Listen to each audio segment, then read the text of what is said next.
if you believe in this constitutional republic, equal justice under the law, application of our laws, you ought to be very concerned tonight and outraged. General Flynn's entire life has been put in limbo for an entire year for this. I've read the entire report. They even used the Logan Act, and it actually rarely ever used or invoked. But Hillary and the Espionage Act, he's lost his house because he couldn't afford the attorneys. He had to sell his house. His life's work, 33 years of serving his country, washed down the drain for this? Reputation destroyed for this?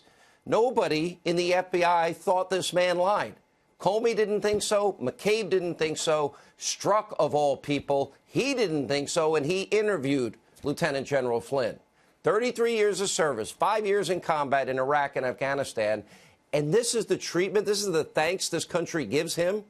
This is how we treat people? What kind of justice system is this? His house nearly faced bankruptcy, literally, and his world crashes before him and his entire family. And I would bet any amount of money that the only reason he signed this deal was, well, it's the same old system. Well, we might have to go after your son, worked with you, and, you know, then we're going to invoke the Logan Act, which nobody invokes, to go after him. So he could have made, instead of serving his country in the private sector, a lot more money. But now he has to sell his house, literally fall on the sword for his family. And don't forget, we know that they got through what a lot of this information through what? We knew he was a victim of illegal surveillance, illegal unmasking, illegal leaking of raw intelligence. What about the people involved in those crimes? His rights were violated at every level. Now, this is a disgrace, and this is what we've been telling you, is a glaring example of a two-tier justice system in America. In Mueller's sentencing memo, it says, quote, senior government leaders should be held to the highest standards.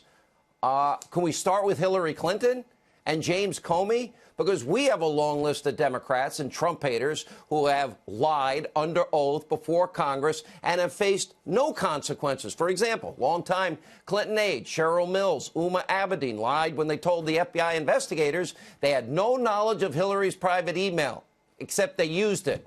Either DOJ official Bruce Orr, Fusion GPS founder Glenn Simpson. They, of course, one of them was lying due to their contradictory testimony. Nobody was held hostage like this for a year. Dirty dossier author Christopher Steele, his entire dossier has been debunked. He lied to the FBI, was fired for lying to the FBI, but he was still working with the Justice Department and Bruce Orr to get to Special Counsel Mueller. James Clapper lied under oath about the national surveillance program. So too did John Brennan, also likely lying under oath about leaking. And don't forget, James Comey himself lied under oath when he said the report about the Clinton investigation had not been written before she was interviewed. Lie. That was being written in May of 2016. They interviewed her in July of 2016. Comey's second in command at the FBI, Andrew McCabe, fired because of his pathetic pattern of lying. Is he going to end up with something like this in his life? Where are the federal cases against any of these people? And that's the short list. A charge is going to be brought to all of those people. When are the screws going to be turned so they sing or compose? Don't hold your breath. And according to Michael Goodwin, President Trump, he is now preparing, and he should be preparing, for an all-out political war for good reason.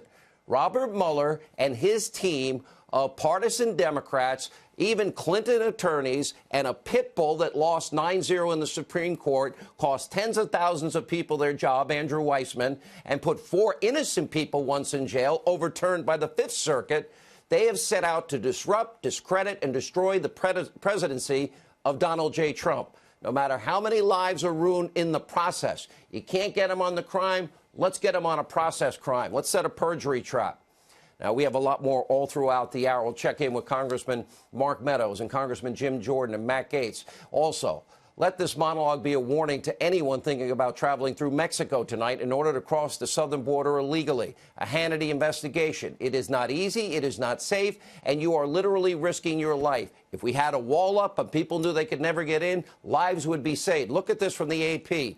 In the past 4 years, approximately 4,000 migrants have gone missing 4,000 during their trek through Mexico. And the AP is also reporting that the true number is likely, quote, their words, much higher. And, quote, bodies may be lost in the desert and families may not report missing loved ones who were migrating illegally. And cartels have a long, scary history of kidnapping, enslaving, murdering undocumented migrants traveling to the U.S. 2010, a mass grave containing 72 dead migrants was discovered. They were all murdered by a dangerous gang cartel called the Zetas cartel.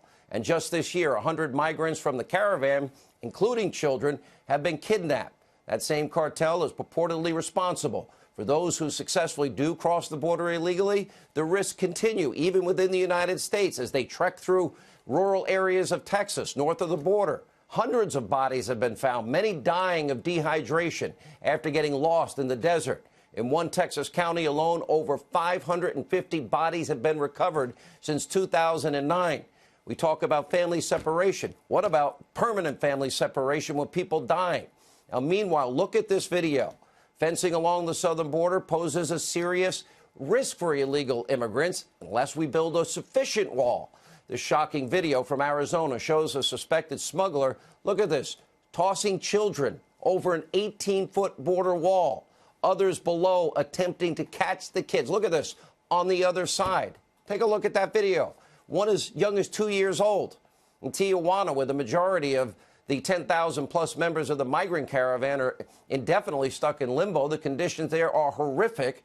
They face squalid campsites, insufficient facilities, rampant disease. A third of the migrants are now being treated for health-related issues. Tijuana's health department is reporting 3 confirmed cases of tuberculosis, 4 cases of HIV and AIDS, 4 cases of chickenpox, and a hepatitis outbreak. And yesterday, dozens of migrants attempted to sneak across the border near Tijuana, scaling a 10-foot metal fence.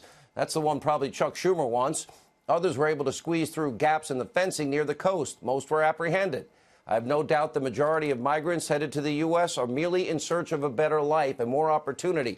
That's why if a wall is properly built, it will secure people on both sides. And the door can be built, and we can reform our immigration system. But be warned, while immigrating into the U.S. is illegal, and not easy, coming across illegally can take your life through the southern border. Very harsh, risky, deadly. And, of course, we often reported the serious consequences illegal immigration poses to those already living in the U.S. We have a briefing I witnessed from Texas Governor Rick Perry. 642,000 crimes committed at the hands of illegal immigrants in a 7-year period in Texas alone. And keep in mind, every single illegal immigrant who crosses our border costs you, the taxpayers, around $70 grand. And last year's total tax bill was a whopping $135 billion. A massive border wall would cost just a fraction of that. And not only would Americans literally will we be given important opportunities here to control our borders, but it would be a deterrent for people that would take that treacherous journey through Mexico. Simple solution to a complex, costly, dangerous problem. It's time for the border wall to be fully funded, and right now. We're going to have more on that later in the show.